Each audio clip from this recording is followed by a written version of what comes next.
Hey, everybody, here's this Agile thing. I'm Matt Beam. I'm Mike Markey. And I'm Jeff Singleton. Fantastic. So this week, we're going to talk about something that Jeff has suggested. Let me say, just first of all, I feel attacked a little bit. I cannot believe that you would bring this up in this forum. You seem a little defensive. I do seem a little bit defensive. I should probably work on that. Yes, I think that's the topic today. It's just your imagination. It is.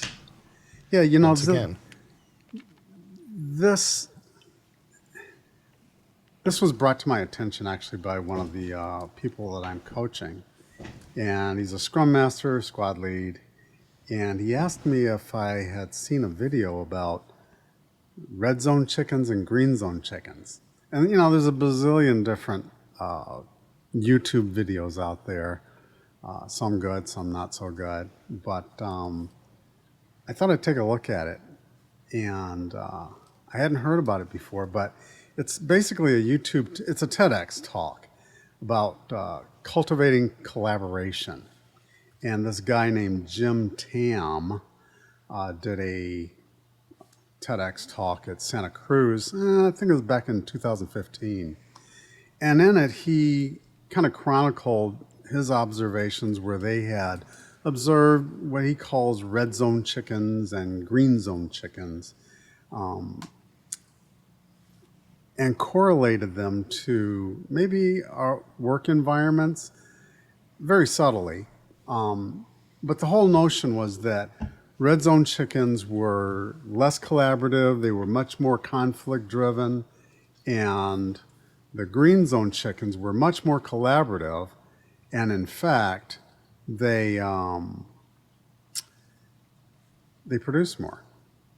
So Jim's hypothesis was that the red zone environments produce more red zone behaviors where the red zone chickens pecked each other to death and produced very little, and the green zone chickens actually produced much more. Nicely handled. Yeah, I'm confused because I just saw this video. I didn't mean to interrupt Jeff, but I thought he first said that the red zone chickens were less collaborative. They're nastier, but they produce more eggs, or at least They that's were how the stars. They were the ones that stood out because they apparently delivered more than the chickens around them. It made me think of the team dynamic where you've got some star programmer who's also very difficult to deal with, but you don't want to get you're reluctant to do anything because he's like it's the myth of the 10x programmer, right? Yeah. This guy seems to do 120, 140, 150% of everyone else, so we wouldn't want to get in his way. Or her. And the whole idea, though, was that, in fact, maybe it's not that they're producing more, but they're hammering everybody else. That's what it was. Yes, they became the highest because they suppressed the productivity of the other chickens. That's what it was. So I wasn't sure. I wasn't sure if that was the precursor or if that was that after you started rewarding the higher producing chicken or treating it differently, then it started trying to preserve its place in the hierarchy by subverting the other chickens. It's like the joke about the bear. It's like two hunters in the woods. Bear comes charging out of the woods at them, and the first guy bends down and starts tying his shoes. And the second guy goes, "What are you doing? You can't outrun that bear." And he goes, "I don't have to outrun the bear. I only have to outrun you." Mm-hmm. Not extremely collaborative, that model for camping. No. Yes. Totally. So these red zone chickens, one way or another, wind up impacting the chickens around them. Sure. What they found was, before the experiment, that the red zone chickens would appear to be producing more, but in fact, they were just pecking to death the green zone chickens, the more collaborative, the malleable chickens. Yeah. And so it was just an illusion. It looked like the red zone chickens were being more productive, but when in fact they separated them and they had only the green zone chickens in one place and red zone chickens in another place, that's when the real truth came out, and the green zone chickens produced more eggs, and in fact the red zone chickens produce more dead chickens. Yeah, they self-destructed. They like packed each other to death when they were just the red zone chickens together. They self-destructed. Kind of like a cage fight, I guess. I don't know. So Literally. the notion here was that let's clarify what typified a green zone chicken. Like, how would you know a green zone chicken when you look at one? They were more, I won't say docile, but they weren't antagonistic. They weren't, in your face, and they were more congenial with their cage mates, So maybe more social. more social. They were humble and smart, to use Patrick Lencioni. God damn, what is his last Lencioni. name? Lencioni. Patrick's, which is another video that Jeff, the 3 ideal team members, the 3 traits of an ideal team member. Yes, they were humble and smart.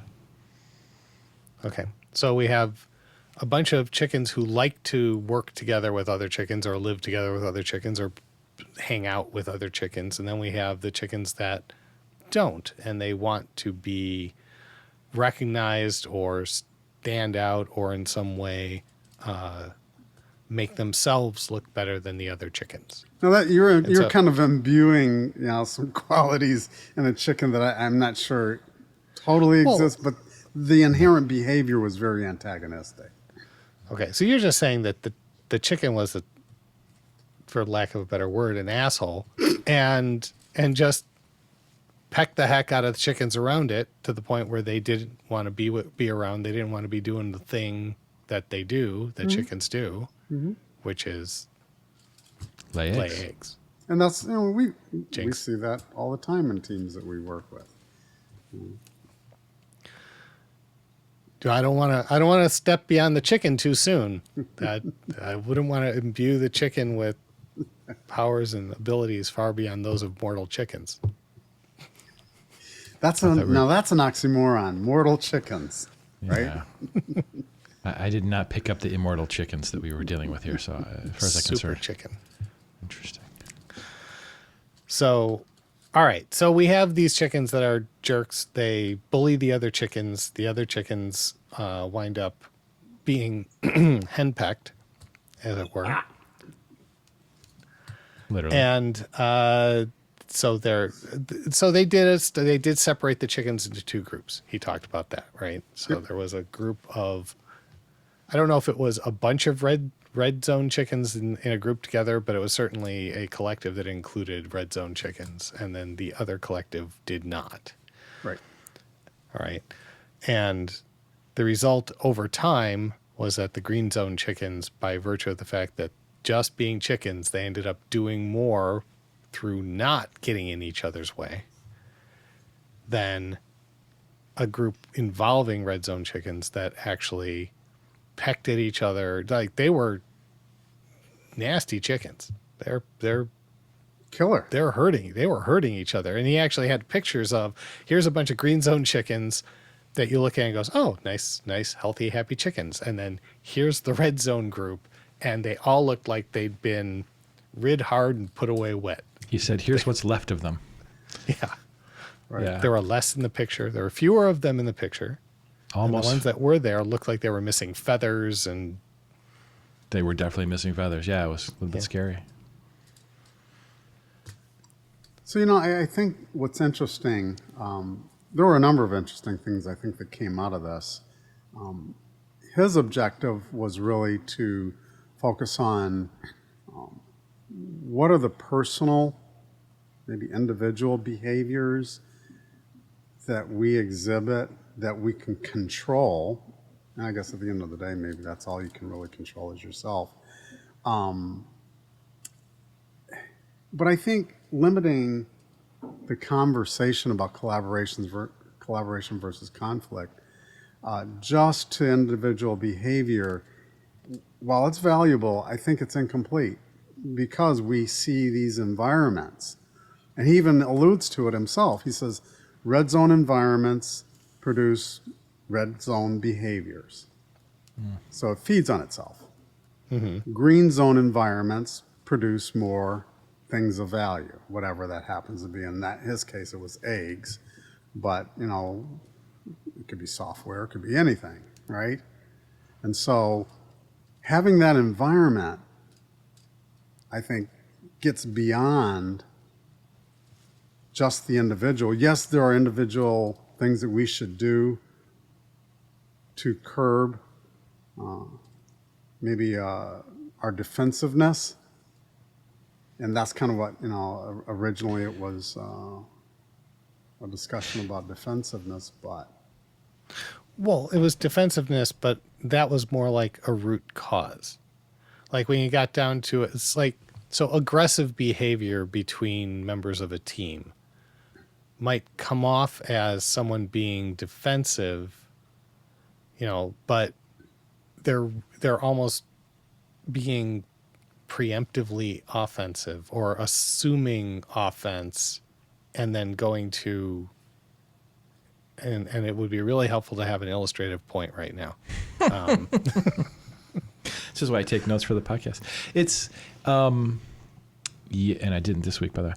Yeah. So what I heard him say was people run into a pattern of defensiveness within themselves when they get insecure, right? Mm-hmm. So they're concerned. I think there were three things he talked about. He's like, I'm afraid I'll be viewed as incompetent or as unproductive or as not valuable or irrelevant or something like that. And that causes this emotional reaction that you're not even aware of many times, right? So if you find yourself having an emotional reaction and then going down some pathway with your mouth running mm-hmm. and words coming out and maybe not as much awareness of what you're doing would be optimal. I think the first thing you said was you could just like focus on awareness first, like stop mm-hmm. and notice that that's happening. And then you actually have a choice about what to do about it. But like the pattern I thought I saw him talk about a lot was people have this trigger, right? They feel like, oh, something's at risk for me personally. And that causes the defensiveness. And then that causes this whole cascade of behavior that leads to dysfunction on the team level and other people, their productivity being affected negatively. It's interesting that like, we see this in software teams where, I think of software as like, the point of it is that people need to use their minds, right? They need to use reason and like higher order level human functions, brains, and like creativity and judgment. Not the kind of stuff I associate with chickens. But the same dynamics or similar dynamics and analogous dynamics seem to be operative on the farm too. Is that weird? You've never seen a team lay an egg? Metaphorically, I have. But the chickens, I don't know. Maybe it's a mammal thing. I have no idea. But like the same. Chickens aren't mammals. They're not mammals? No, I was just going to mention that. But in fact, I'm pretty sure they fail on all metrics. That's right. They're dinosaurs. I forgot about that. Yes. Maybe it's an animal thing as opposed to don't tell me they're plants. Well, I'm not saying they're not plants. That's great. Yeah. So yeah, maybe it's just like this basic sort of dynamic that's present no matter what you're, whatever mammal or animal group that you're involved with. I don't know. All right. So maybe we should try to illustrate with a point. So I have seen teams, I've worked with teams in which, and perhaps you have too worked with teams, but you've seen a member of the team who was largely viewed as antagonistic to the people around them, whether it was through just let me do that, I can do that faster than you, or just get out of I'll do it, I could do it faster than I could explain it to you. Right.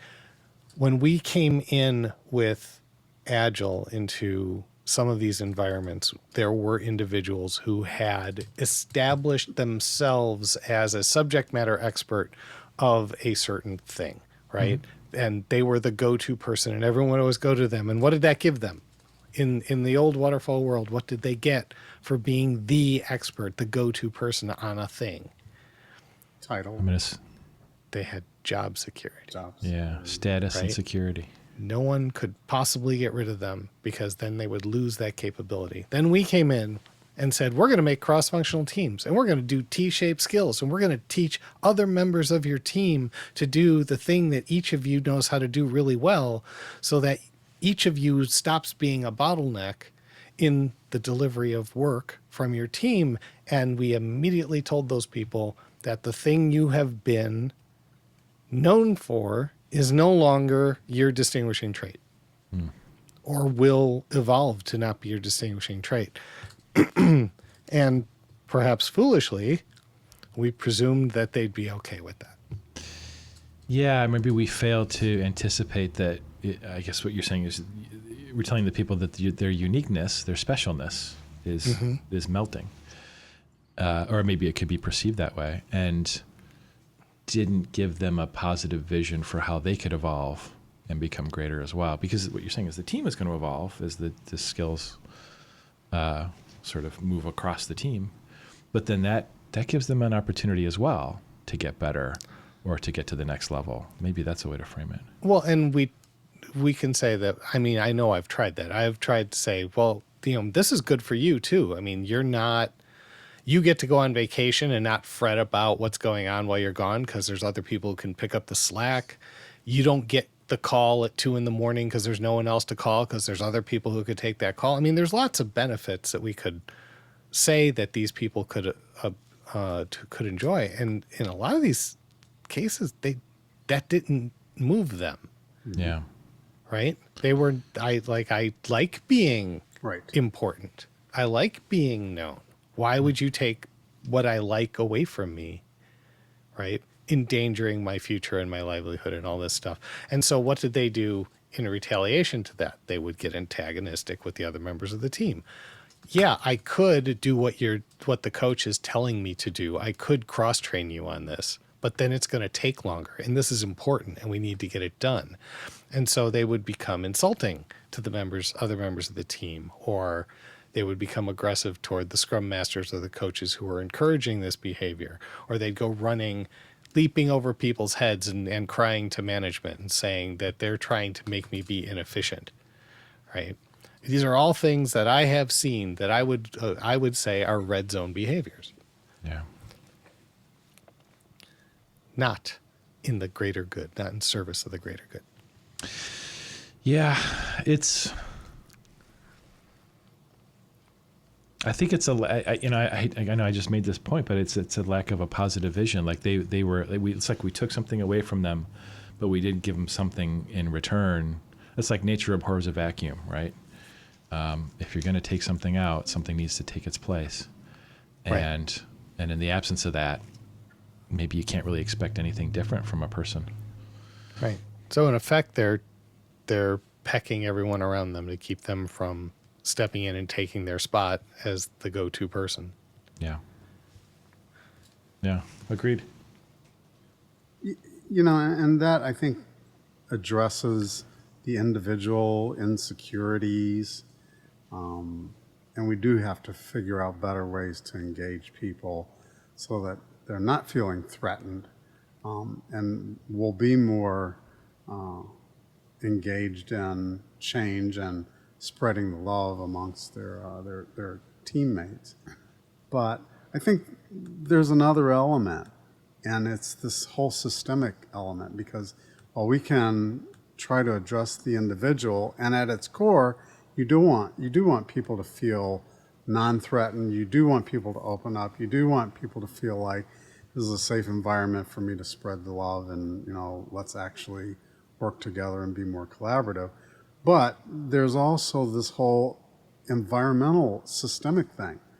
And I thought that struck me as well, because it made me think, so is an organization, any given organization, are they structured for collaboration? You could have a team that's, we want to be collaborative, but they live in an environment that is structured that pits them against each other. We've seen this many times where they call it a team, but it's actually a dev team and a QA team. No, you're one team. Well, no, well, we've got dev and we've got QA. No. You're one team.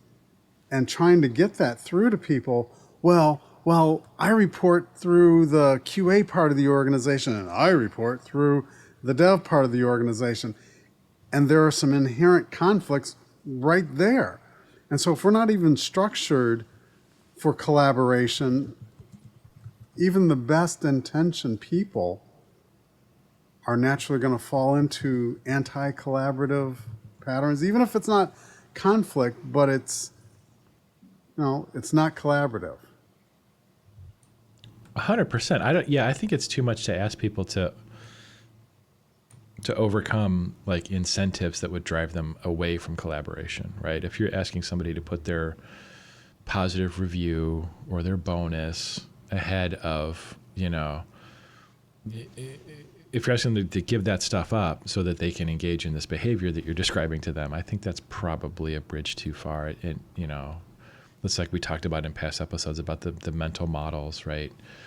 Development gets credit for pushing stuff out into the environment, and QA gets credit for finding problems with it. Like, you have to align the incentives and the mental models and the policies because people respond to incentives incredibly well. So to not have that stuff all line up really is just asking for trouble, I think. Well, and it depends on how you do the incentives too, right? Because you've seen Dan Pink and Drive, and how some incentives, especially monetary incentives, may not give the results that you're looking for, right? Totally. That we will reward the top producer, right? And that just basically means if somebody is being the obvious top producer, they're going to win. Right. So why does anyone else even have to try? Yeah. Right. And then you get into force ranking systems where they say, we're going to get rid of the lower 10, like Jack Welch and his whole, force ranking thing from General Electric. We're going to fire 10% of the workforce every year. And then that way we'll always be building the strength of our organization, because we'll be getting rid of the deadest, weightest. See where that led. But you have situations like that, and then it becomes the situation with the bear charging out of the woods again. You're not going to get best performance. You're going to get just enough performance to not be recognized as the lowest performer. And then you can guarantee that there's a lower performer by tripping up another member. Another person in the organization. Who's the weakest link? I need to make sure the weakest link has no opportunity to get unweak, because then they could potentially endanger my standing. It basically builds red zone behavior. I think that gets to even the conflict part, where maybe it's not overt conflict, but there's this subversive conflict. If everybody's not pulling in the same direction, then you're not going as fast as you could.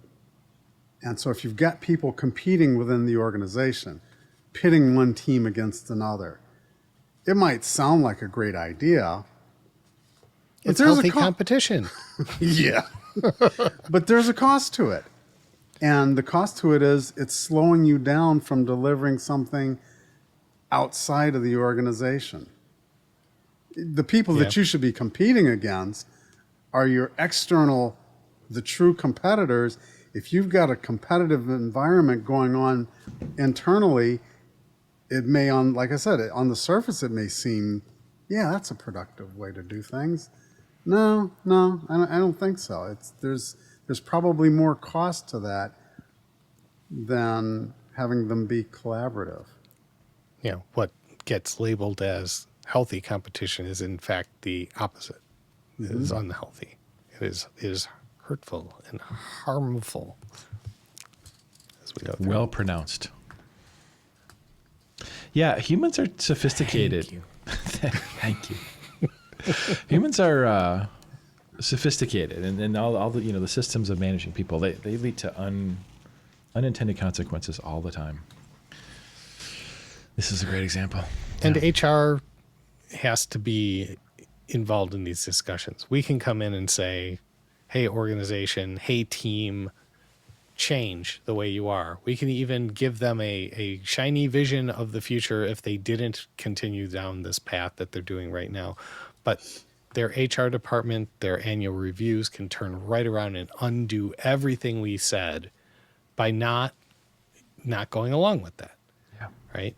You've got, a departmental budget that has only so much money that can be doled out over the course of the year. Whether you're doing a bonus structure or raises or whatever. And if that is a factor, then we used to, at one of my past lives, we would have annual reviews, and that annual review relied on our managers going around and questioning other people about who the best performers were, or based on metrics of his own, but basically figuring out who were the ones that were going to get the most, and who are the ones who, God forbid, were going to end up getting pipped for being a low performer, right? Relatively speaking. Just for the audience's reference, getting pipped, it was a reference to a personal improvement program, I believe. It was indeed. Yes.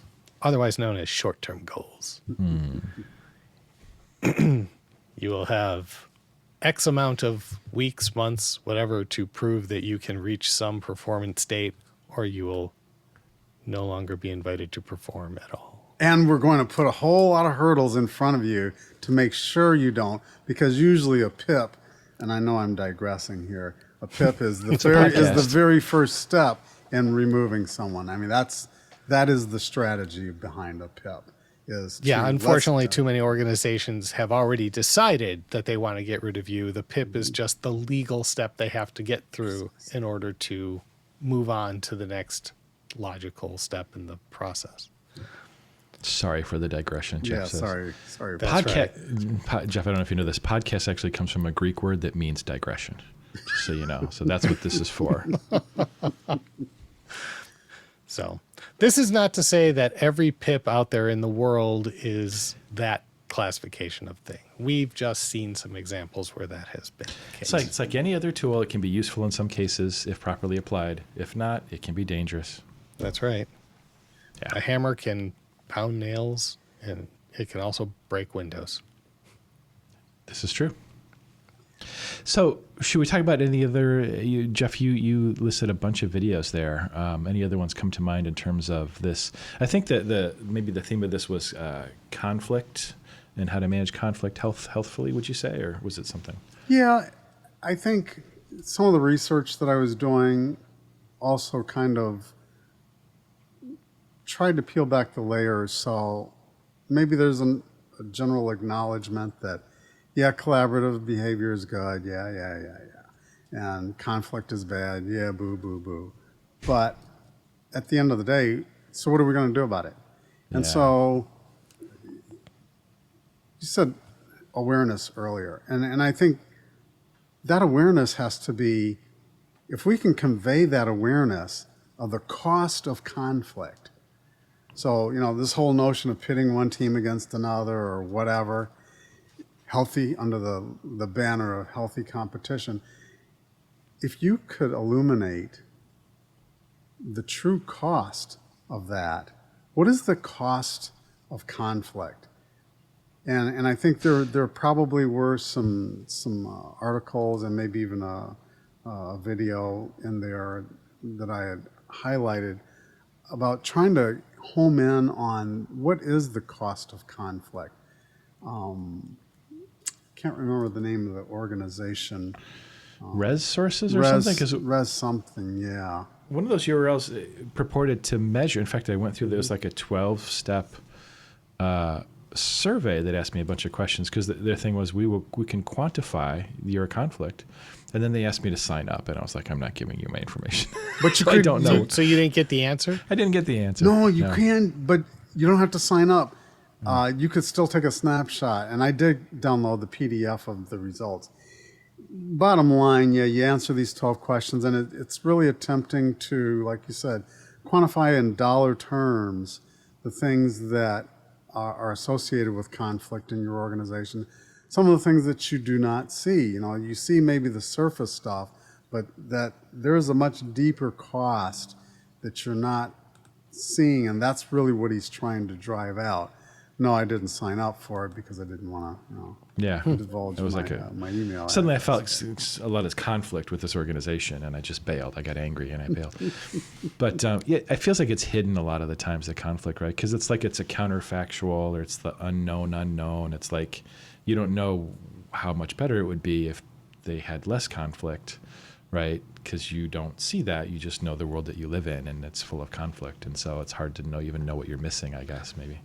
Well, I mean, there's been, while this is a specific quantification of the concept of conflict itself as an aberrant behavior, there have been lots of things that we generally talk about in agile training and working with teams. We talk about, the Tuckman stages where we've got forming, storming. I mean, there's storming right there, where storming is an instantiation or an obvious sign that there's conflict, right?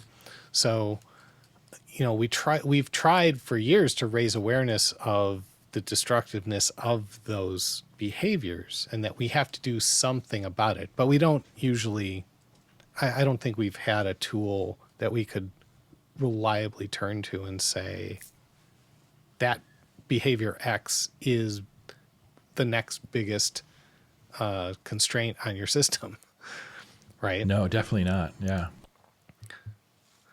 Should we qualify also? Because it occurred to me that we're talking about negative conflict or destructive conflict, because not all conflict is bad, right? In fact, somebody's definition of conflict is two people in the same county.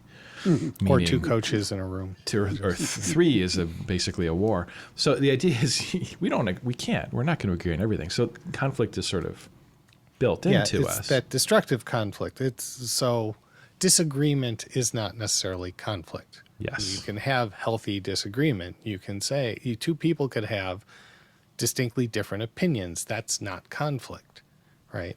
If you have two distinctly different opinions and then deal with that by taking the person out in the parking lot and smacking them with a tire iron, now it's destructive. That's beyond conflict. I believe that's a somewhere felony. in that continuum between aggressive assault and Yes, that's the a word. verbal Battery. there's stuff in between. Is there Definitely. a passive assault? That's a great question, counselor. But anyway. I don't think so. That's a good point, because I started even trying to debate. So is what they're saying that conflict is bad?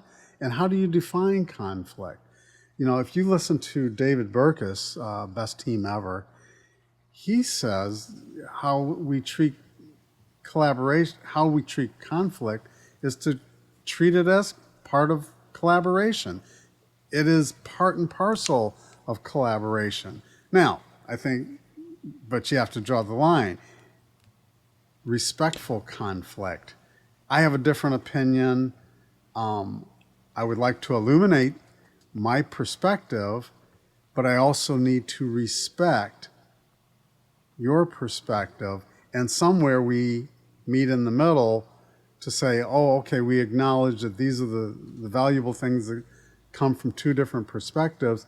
Let's land on something that is actually of value that we can move forward with. Yeah. And we need to talk about legitimate respect, not in all due respect or with all due respect. Yeah, when I Which hear almost- with all due respect, that reads in my head. I'm thinking that means zero. Yeah. You're thinking the amount of due respect is zero. That's why you say that. It's like when you I say, don't want "Let to me be say honest you're with stupid, but yeah. but read between the lines." Yeah, when I've come across issues of conflict, I've had teams where people were somebody had just gotten fired, and there were people who couldn't work together, and the team was at a standstill, and it was several of these examples were great examples of people being defensive, like we talked about for that first TED Talk. Like they had gotten themselves into an emotional state, right, based on a perception, and maybe it was accurate, maybe it wasn't accurate, but it had become an emotional thing, and that's where they were acting from, this status or this state of emotion. And as a result, that it wasn't it wasn't reasonable stuff that was coming out. It wasn't well thought out. It wasn't coherent. It wasn't courteous. It was really just, I'm angry and I don't want to deal with you anymore. And, sometimes those require longer conversations, but a lot of times the most powerful thing I found a lot of times is just to well, first of all, separate the people, but then come on, well, because, they're angry. They're in conflict. Oh, that's what you meant. One of them's holding a tire iron. And ask them, what's going on? What are your perceptions, right? Because these are not crazy people, right? On these teams. These are professional. They're smart. They probably have families, right? And you got to ask yourself, what would have to be true for a reasonable, smart, professional person to get themselves into this situation, right? They've got some understanding of the situation that is not 100% accurate, and just getting them to talk about what their viewpoint is, right? You start to see, oh, boy, that's not what the other person thinks. Oh, that's not what the team told me, right? Oh, that's actually not the policy here. And there a lot of it's based on just legitimate confusion or misunderstanding, right? Mm-hmm. And honestly, when you get to that point at the level of understanding, a lot of times that's embarrassing for people, right? Because they don't want to admit that they got so wrapped around the axle over misreading a word, right? Mm-hmm. So it's a lot of delicacy you have to bring to it. But just having people stop, take a breath, and just talk about, back up several steps and tell me, how did you get to that point? Okay, what was behind that? Or what was behind that? What was the first thing, right? That goes a long way in diffusing the negative kind of conflict. I feel like I just monologued at you guys. No. That's okay. We take turns doing that. Indeed. It's fine. Have you, one thing that what you just said brought up to me, when someone doesn't want to admit that they did that, that they misinterpreted something, right? Have you ever read Leadership and Self-Deception? It was an Harbinger Institute book that was going around a few years ago. I don't think so. Okay, so there's this concept that we have a self-image in there, and we want to believe that we are good, we are right, we are doing the right things, and so we will often build the self-deception is the things we say to ourselves to justify bad behaviors that we've done. Like, yeah, I was mean to that person, but they were being stupid. I had to. Did you hear what she said? Yeah. And so this concept of deceiving ourselves leads to putting ourselves in a box, that in order to maintain that self-image as the non-wrong person in the conflict, you have to reinforce the box. You've got to build this, and it delves into personal life and macroeconomic things, and tensions between people or groups of people, or, I mean, not to go into politics, but if we went to politics, here we go. You could say that there is a blue side, a blue team and a red team, and they have pretty much put each other in a box, and are building up a narrative to make themselves comfortable with the box they've chosen to be in. Yeah, that's a kind of a slippery slope, right? Because once you go down into that box, it's hard to get back out. Yeah, and it's almost right. But the whole leadership and self-deception, that might be a good topic for us to cover at some point, because there's some fertile ground in there as well. Fantastic. I've made a note of it. I think there's a few other things though,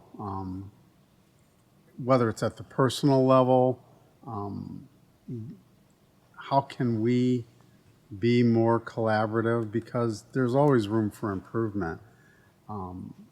We get into this muscle memory of, well, this is my area, this is what I do, and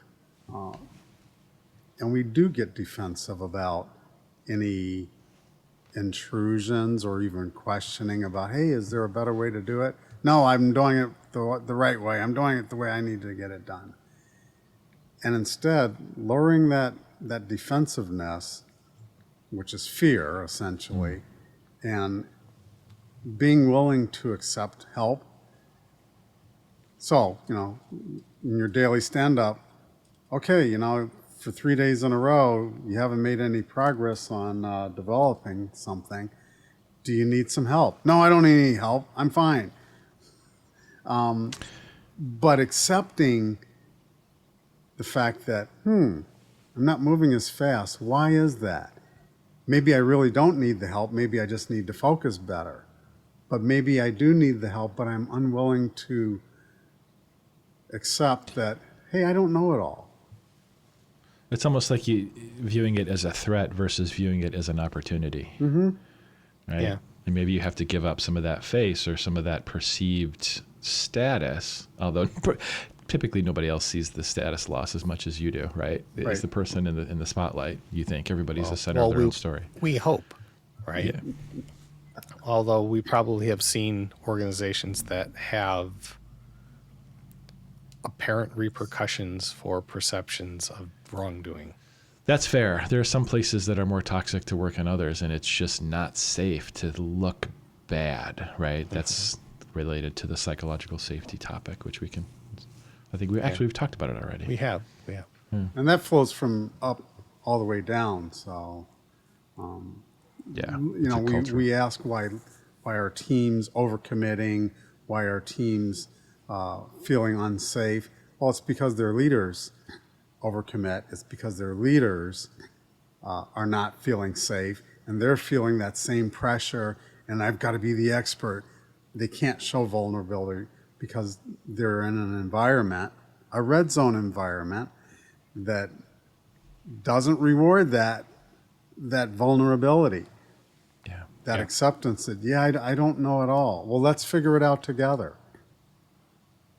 Yeah. I actually had a moment with a manager at a client where we were talking, he was just going on, and I'm like, that just because you're the manager doesn't mean you need to have all the answers.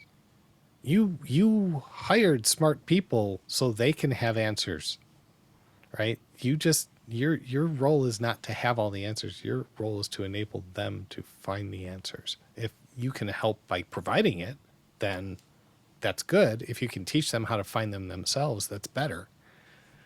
Right? Making sure that the issue gets resolved is different from resolving it, right?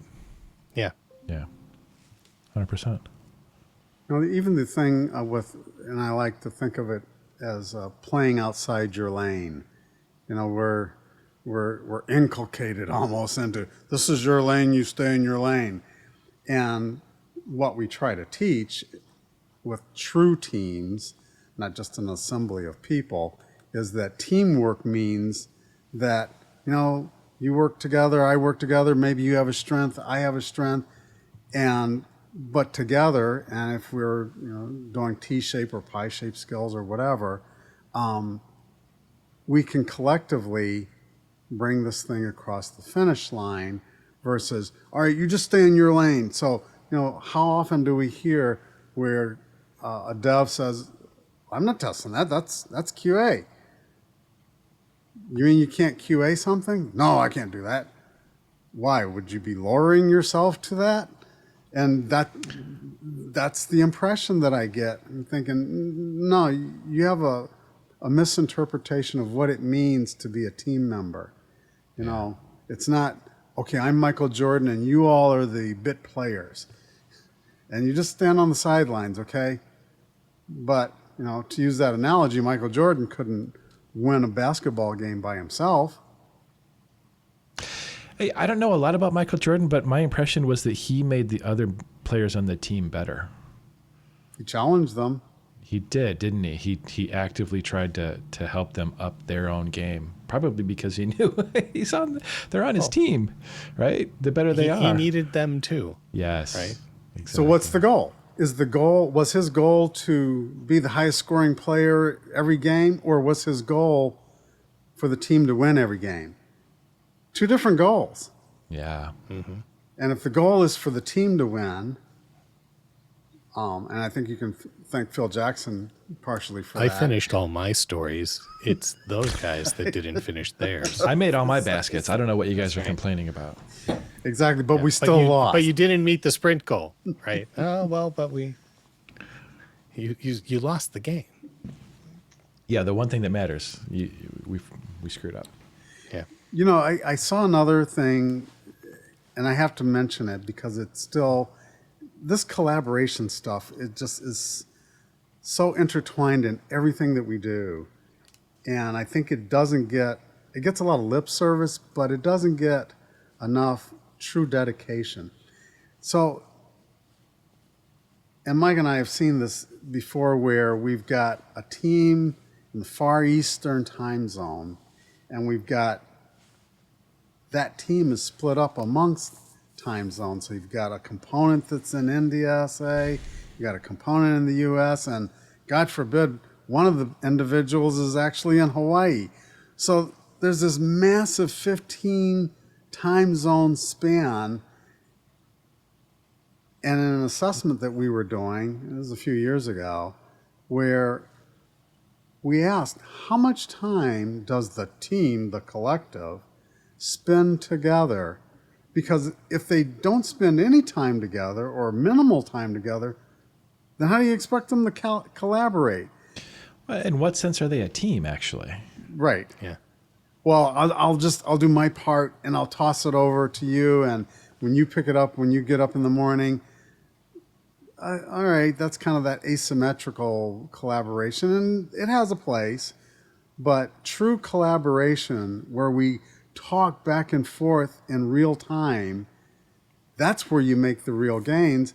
And so I think I'm watching this right now where we've got a team that's in the Far Eastern time zone, and yet they've got a product owner that's US based. And so they have a really small window of opportunity when they have questions about something that's a stumper for them. Hey, what about this?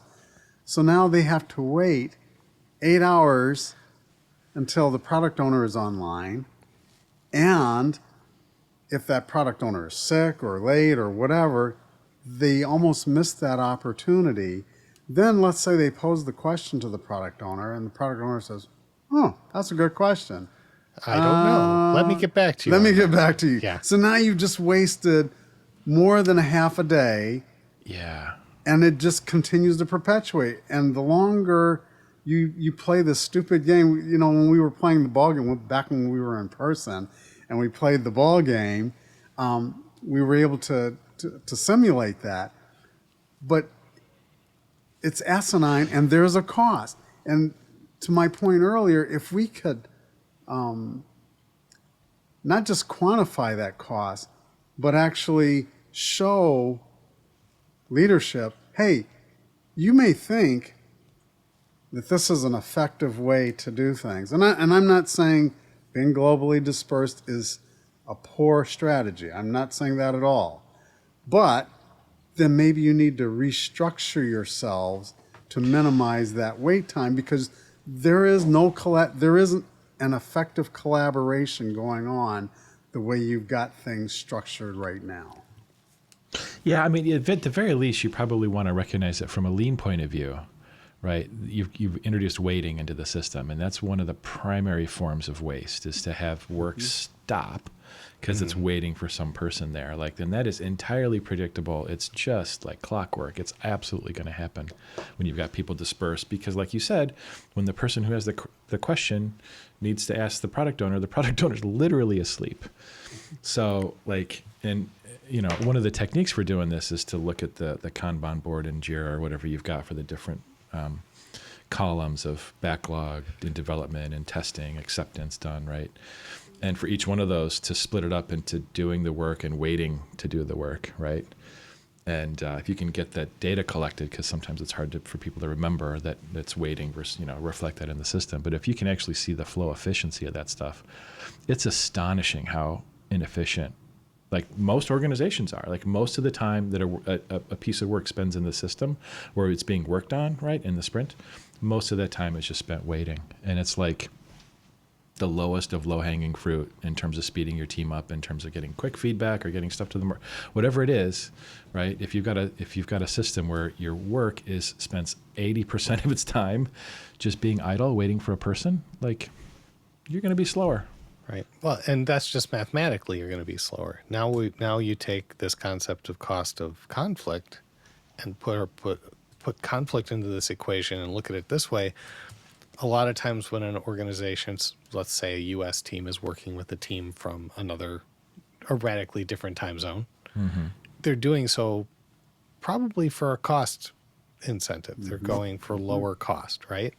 So what you've done is you have created an inherent conflict between these offshore partners and your onshore people, who the onshore people are saying, well, wait a minute, now I'm in jeopardy because I could be replaced by a collective of people across the pond. And so there's sort of an inherent incentive there. I have to make sure they don't look all that good. Right. Ooh. I can't do everything in my power to make them as enabled as possible, because then I am enabling them to replace me.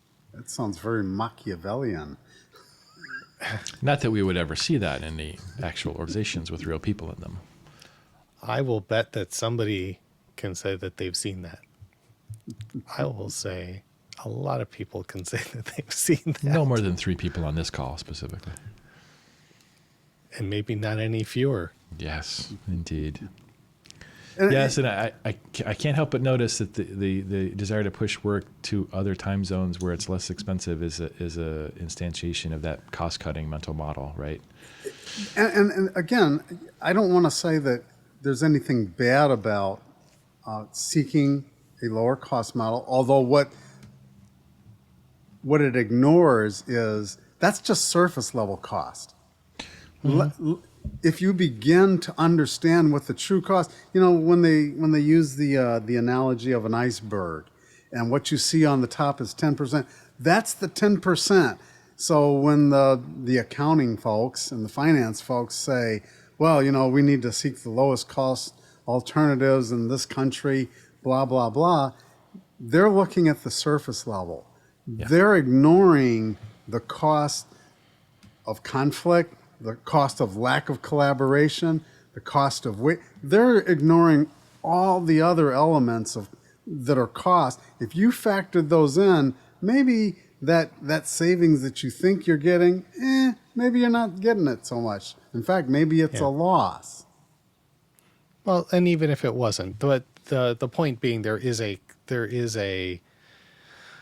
more cost than it looks like there is. Mm-hmm. Like whether it's in keeping people on your side engaged with the teams in the other time zones in order to give them what they need, in order to provide them with information or interaction or all that other stuff. That is cost you didn't plan for. That is taking away from capability on your side of the equation. That is part of the cost as well. And we saw that when we started doing forays into offshoring, when nobody told us we were going to have a certain percentage of our people dedicated to supporting those teams on the far shore. And what we ended up determining was, first of all, we could not treat this like a competition. We could not say that we have to make sure they look bad or they look worse than us. We had to try and figure out what it was going to take for us to elevate them to a level of performance where we could actually let them make their own teams that didn't rely on us. And then we had 4 teams that could do stuff, right? Yeah. We had 4 teams, 5 teams. We were able to grow. We could have teams on this side and teams on that side, and they ran independently, and our throughput goes up, right? Because we're not tied back by that interaction. And that's one right answer. If you've got a team, Eastern Europe, India, wherever, nothing wrong with having that coverage over there, but why place your PO? 'Cause you're going to have to pay for that coverage. And that's one right answer. If you've got a team, Eastern Europe, India, wherever, nothing wrong with having that coverage over there, but why place your PO? 'Cause you're going to have to pay for that coverage. And that's one right answer. 10 time zones, 8 time zones away. Better to your point, make them fully autonomous then, for God's sake. Have a product owner that's available, accountable, and they can truly be autonomous in a similar time. It doesn't even have to be the exact same time zone. But this notion of but if you can get them within 4 hours, at least that's better than precisely. Right. Yeah. And the problem with cross-shore teams, that's my term. The problem with cross-shore teams where you've got people spread out across multiple time zones is that if you don't have enough overlap in those teams, then you've lost collaboration in that team. Then you've got to put some sort of inconvenience on someone to make up the difference, whether that's somebody has to work hours that are not conducive to their normal social working schedule, right? So your folks have to come in earlier. I've seen a lot of offshore teams that get roped into working second shift instead of the normal workday shift, right? Or they there's just a bunch of things that we end up doing. We say we have a team of people offshore, but we don't let that impact us because we've got a liaison who does all communication on their behalf, right? And that person is the inconvenienced party. And we hope that the information that gets conveyed through that funnel is accurate and timely and not causing too long of a wait state. To Jeff's point, we're not saying you shouldn't do development in other time zones. Right. But every one of those dependencies, every one of those wait states is a red line that you need to contend with. And the fewer red lines you can have, the better your outcome is going to be. So by building teams that can collaborate together in a group of time zones, just minimize the edge cases as much as you can. Yeah. Autonomous self-contained units, ideally aligned along value, right? With an understanding of not necessarily tasks or activities, but here's the problem we're trying to solve. Here's what good looks like. Here's how you're going to measure success, right? Then you can comfortably let people run, and you don't have to worry about checking up on them every hour because you know that they're running towards the same goal that you are, right? You don't have to check their list of tasks necessarily. It's we all have the same end in mind. Yeah. I think it is a recognition of the value, and there is an economic value of collaboration. Let's highlight that, surface it, and you need to make that argument a lot of times. And the reason I keep harping on the quantification and economic value of whether it's collaboration or the cost of conflict is because if we don't peg a dollar value, then it gets ignored. And for organizations, sometimes that's what gets people's attention, especially the higher up you go. Tell me about the dollars. What's it costing me? Oh, now that I've got your attention, let's talk money. Good. You're talking their language. And if you can illuminate that in terms of economic value that they're losing because of conflict or from a lack of collaboration, you might. I'm not guaranteeing it, but you might at least get a little bit more attention on, oh, so tell me more. 100%. In a capitalist system, right, we're in a for-profit organization. If you're working for a nonprofit and the mission is more important, okay, this advice might not apply, right? But if you're working in a for-profit organization, the leaders are going to be interested in not solely, but like one of their major fiduciary responsibilities is to make sure that they have more money at the end of the month than they came into the month with, right? If they're not doing that, they're literally not doing their jobs. So talking to leaders about what they care about in the language that they use is a lot of times what you have to do to make this even relevant, right? It's one thing if people don't like their jobs as much as they might. Well, nobody likes their job as much as they might like, right?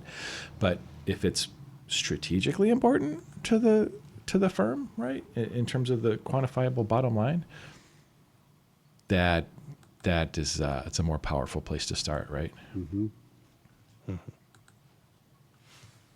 Yep. All right. Well, we just topped an hour here talking about conflict. You know, I think one final thought, at least from me, regarding a quote from Jim Tam, the guy in the red zone chicken, green zone chickens, that rung with me was, you cannot compete externally if you cannot collaborate effectively internally. And so, you know, who are the enemies? Let's not make the people that we're working with the enemies. If we're trying to beat the rest of the world, then we've got to collaborate better if we're ever going to compete with the enemies out there. So, Yeah, you're wasting your energy and your attention otherwise, right? You need to save it for the market. Definitely. Well, I think that's a good place to leave it. yeah. Very good. And what was your name? I would be Mike Markey, I'm Matt Beam. And I would be Jeff Singleton. and this is Here's This Agile Thing. Very good. See you next Until week, next time. folks.